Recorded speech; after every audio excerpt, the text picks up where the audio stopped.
C'est très grave, les amis. Je viens encore de me faire voler. Je sais, vous allez dire, mais toi, tu passes ton temps à te faire voler. Écoutez, je suis là pour vous raconter la vérité de ce qui se passe. Mais cette fois-ci, j'ai pris une décision. À partir d'aujourd'hui, je n'aurai plus jamais aucune forme de pitié quelconque pour quelqu'un qui a volé. Ce qui vient de se passer est très grave. Et je pense que cette vidéo, vous devez l'écouter, mais surtout la diffuser au maximum. Parce qu'il faut que ce type de vol et de voleur soit démasqué très rapidement.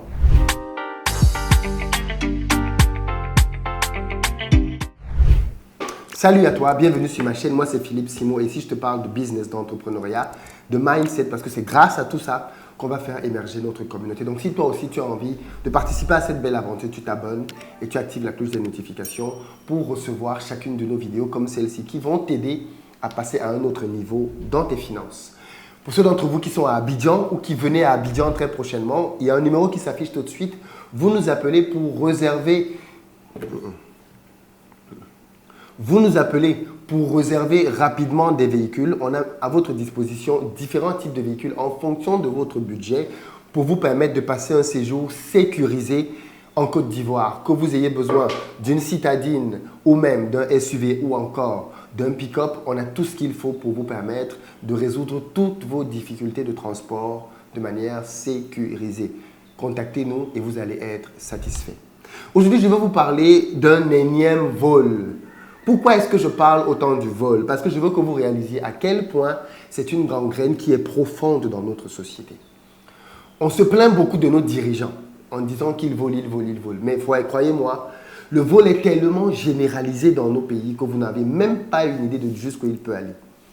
Je vais vous raconter une histoire maintenant. Quand j'y repense, c'est rocambolesque, c'est digne d'un film hollywoodien. C'est même parfois la réalité est meilleure que la fiction. Je vous ai fait part ici il y a quelques jours du fait que j'avais perdu du matériel. Je vous ai raconté l'histoire entre plusieurs de mes salariés. D'ailleurs, je ferai une autre vidéo pour vous expliquer la suite de ce sujet-là, dans laquelle j'expliquais qu'on a perdu du matériel et donc je vous demandais simplement de m'aider à retrouver le voleur en disant que si quelqu'un parmi vous avait été en contact avec quelqu'un qui voulait lui vendre des ordinateurs Lenovo ou alors un appareil photo Sony, qu'il nous contacte rapidement parce que c'est probablement notre matériel qui a été volé. Tenez-vous tranquille, à la suite de cette vidéo, on a reçu quelques personnes qui nous ont contactés. Et donc, on a commencé à explorer des pistes. Et parmi les pistes, on a reçu un appel d'un monsieur au Ghana. Je vais vous donner tous les éléments de ce monsieur maintenant. Il s'appelle monsieur Siloué. Alors, je ne sais pas comment ça se lit, mais le nom va être écrit. Siloué Foningue David. Son numéro, c'est le plus 233 50 186 34 41. Voilà son numéro au Ghana. Ce monsieur appelle sur le numéro que j'ai mis en disant qu'il a été contacté par des personnes au Ghana qui sont là-bas pour vendre la caméra et les ordinateurs. Écoutez très bien l'histoire. Ce monsieur appelle et il dit que lui, il est un Ivoirien qui vit au Ghana. Il travaille au port, il travaille chez Bolloré. Et sa femme a un studio, une école d'audiovisuel. Et donc, dans le cadre de cette école d'audiovisuel, deux jeunes hommes sont venus de son école dire à sa femme qu'ils avaient quelqu'un qui venait de Côte d'Ivoire et qui voulait vendre du matériel. Sa femme a regardé le matériel et a donné rendez-vous à ces personnes chez elle le soir pour pouvoir en parler avec son mari pour financer l'achat. Ces personnes sont arrivées chez lui le soir. Ça, c'est ce qu'il raconte à un de mes collaborateurs, dont le numéro a été posté. Et que ces personnes sont arrivées là-bas le soir et ils ont discuté ensemble, ils ont même dîné ensemble parce qu'ils sont arrivés au moment du dîner.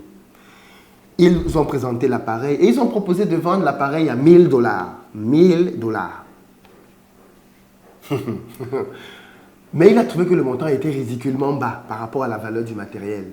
Et il s'est dit, c'est louche. Quand les prix sont trop bas comme ça, il y a certainement anguille sous roche. Donc il a déconseillé sa femme d'acheter ce matériel. Ça, c'était le mardi. Le matériel a été volé ici dimanche. Mercredi, la vidéo est parue et il nous a donc contactés. On a donc pris attache avec lui. Et il a donc raconté l'histoire que je viens de vous raconter tout de suite. Il a dit que les voleurs avaient encore probablement le matériel. mais qu'il allait s'en assurer. Donc, il les a appelés et il nous a même envoyé le numéro des personnes qui sont supposées être les voleurs. Je vais vous donner tous les éléments pour que vous voyez bien à quel point les gens sont malhonnêtes. Il nous envoie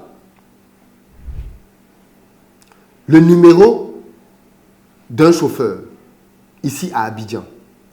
Le chauffeur s'appelle Madou. Alors, avant même d'arriver au niveau du chauffeur, remontons déjà un peu plus haut. Monsieur Siloué, qui est au Ghana, discute donc avec mon collaborateur et il dit à mon collaborateur que lui, il veut nous aider à pouvoir capturer ces personnes, mais il ne sait pas comment faire. Donc, on met donc sur pied un stratagème. Le stratagème consiste donc à continuer de discuter avec ces personnes et à leur donner un rendez-vous pour acheter le matériel. Et au moment d'acheter le matériel, de les faire prendre par la police. Voilà donc le stratagème qui est mis en place avec M. Siloué. M. Siloué dit qu'il connaît quelqu'un de la police qui peut arranger le coup. Il s'agirait d'un Camerounais qui travaille dans la police ghanéenne depuis très longtemps et qui voudrait bien faire ce travail-là. Mais c'est quelqu'un qui a un certain âge. Et donc, il dit que ce monsieur, pour pouvoir faire cette opération, demande de lui donner 1500 cédis, l'équivalent de 75 000 francs CFA, donc à peu près 110, 120 euros. On dit, ok, d'accord. On peut comprendre que pour une opération comme celle-là, que la police demande un peu d'argent. Ok, il n'y a pas de problème. On va mettre cet argent à disposition le moment venu. Écoutez bien l'histoire. L'histoire, je vous raconte, est vraie, authentique. Hein. Tout ce que je vous dis là est vrai. Monsieur Siloué discute avec mon collaborateur. Et au bout d'un certain temps, il demande donc au collaborateur la plainte. Il dit, mais vous avez porté une plainte au niveau de la Côte d'Ivoire. Est-ce qu'on peut avoir cette plainte pour la donner ici à la police?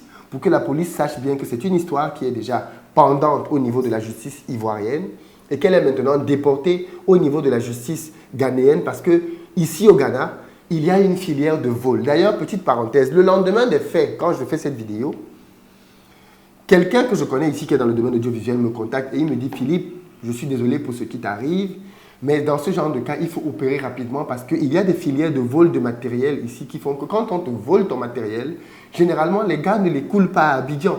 Ils les coulent soit au Togo, soit au Ghana. Je lui dis, ah, c'est bizarre parce qu'on est en contact avec quelqu'un au Ghana qui nous dit qu'il a repéré le matériel là-bas.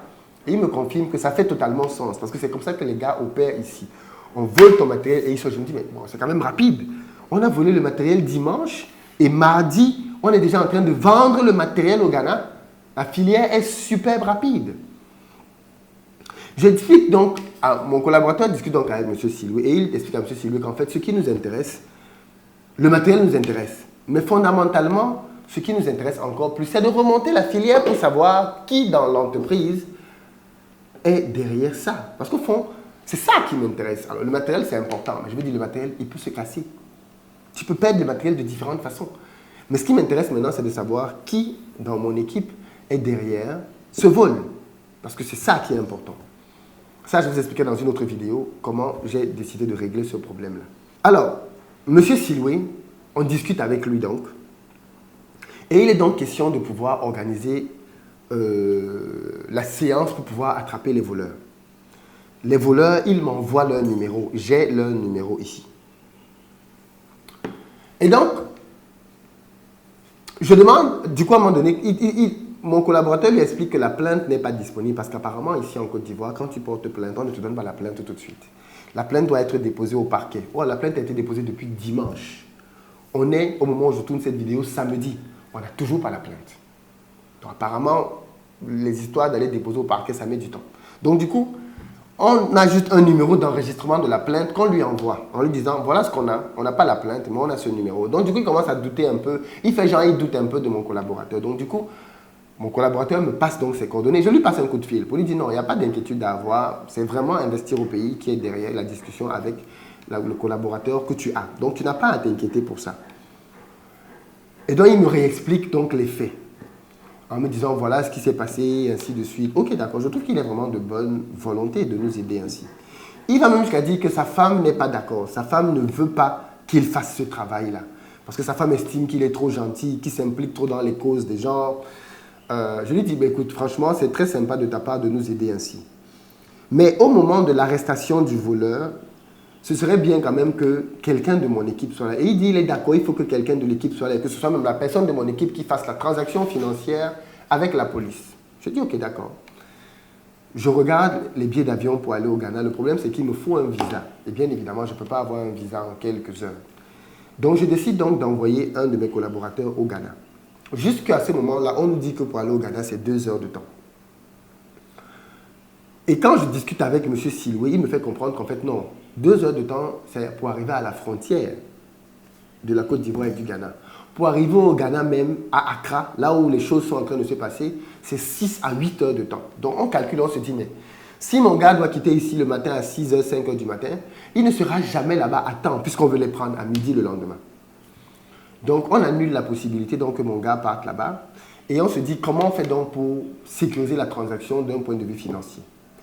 J'appelle donc un de mes gars avec qui je travaille, d'investir au pays, un de mes gars qui est là, venu se former avec moi ici en Côte d'Ivoire, mais qui est basé au Ghana.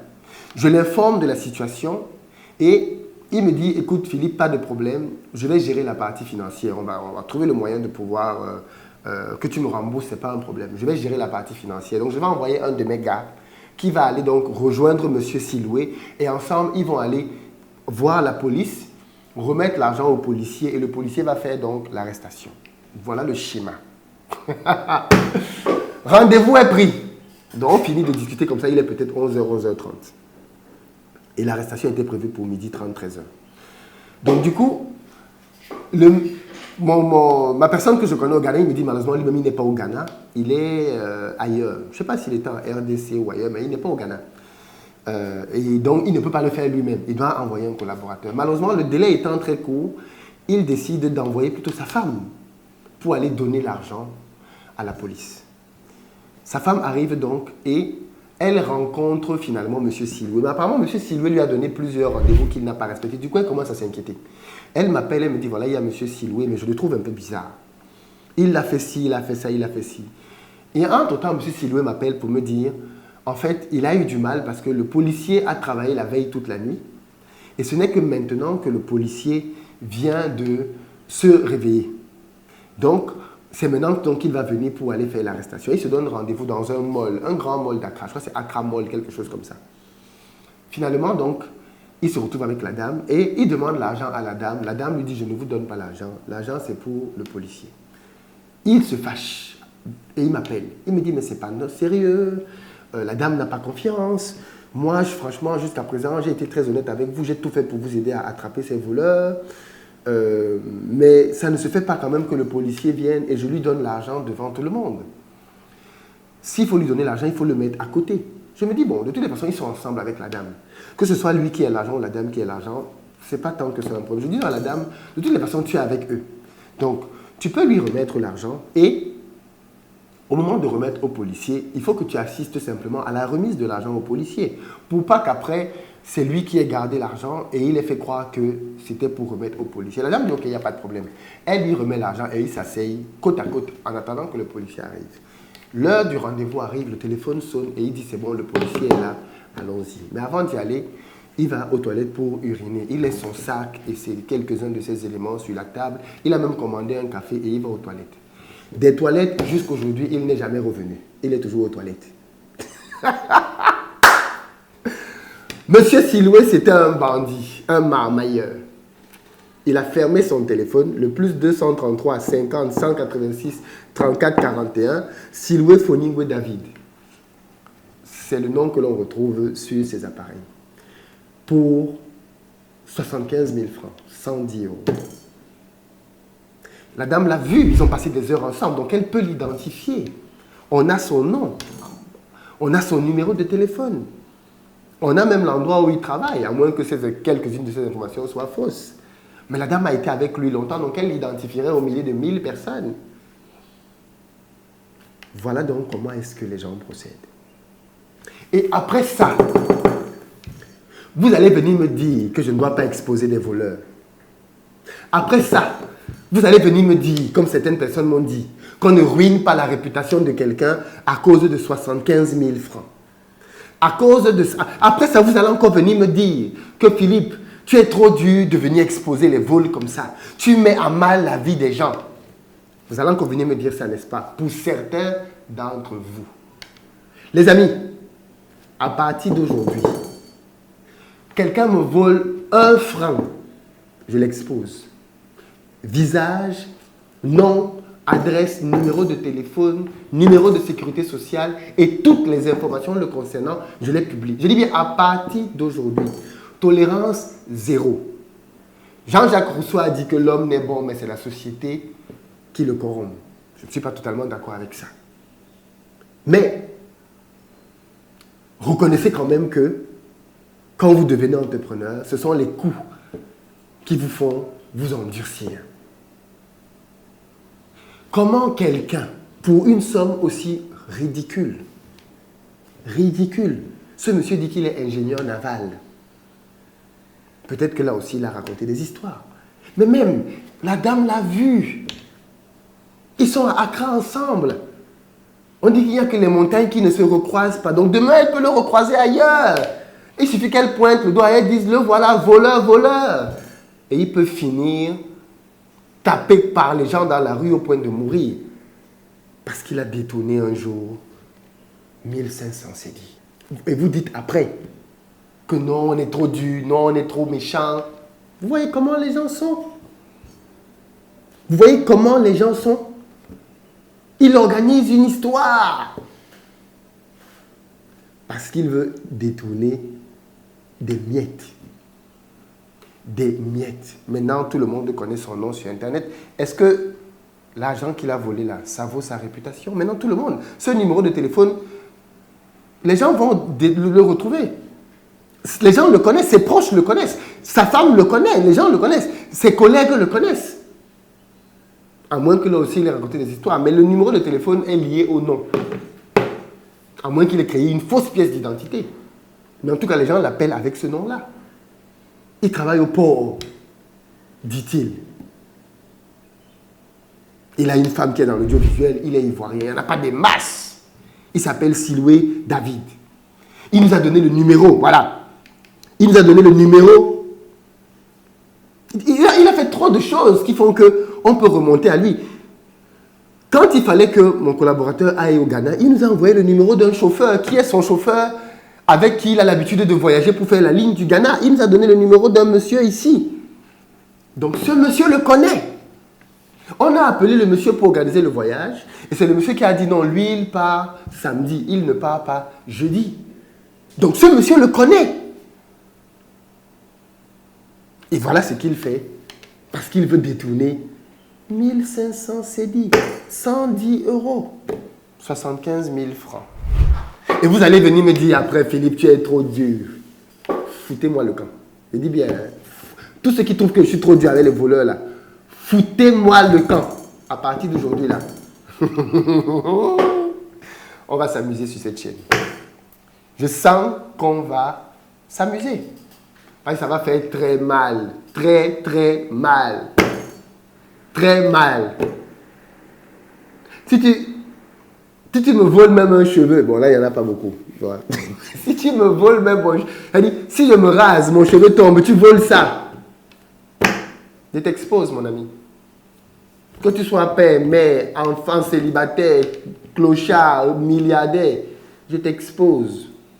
C'est fini. Plus aucune pitié pour les voleurs. Voilà donc comment est-ce que les gens nous radicalisent ici dehors. En tout cas, voilà ce qui s'est passé. Je tenais à vous le partager, une fois de plus, pour que vous voyez à quel point les gens sont dans le vol systématique. Mais ne vous inquiétez pas pour le reste. Nos activités se développent bien.